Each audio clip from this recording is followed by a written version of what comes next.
আপনি দুনিয়া সবাইকে ছেড়ে দিয়ে আমার নূর নবীর কদমে আসো, আমার নবীকে পেয়ার করো, আমার নবীকে মোহাব্বত করো, আমার নবীর পেয়ার মোহাব্বত আদব বাড়ান, আপনার ইমানের পাওয়ারটা বেড়ে যাবে।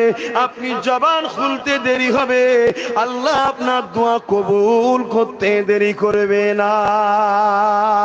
এই যুবকেরা, তরুণেরা, নিশ্চয়ই আপনারা জানেন মসজিদে আকসা নিয়ে পৃথিবী জুড়ে নতুন করে বলার কিছু নাই, তারপরও স্মরণ করিয়ে দিই, এই মসজিদে আকসা নিয়ে পৃথিবী জুড়ে আবার হই হই হতে লেগেছে।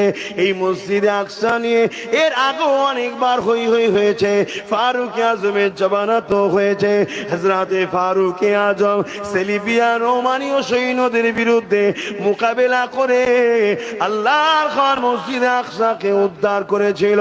এই যুবকেরা, তরুণেরা, বাপেরা, হযরতে এমন করে দেখা যায় দীর্ঘদিন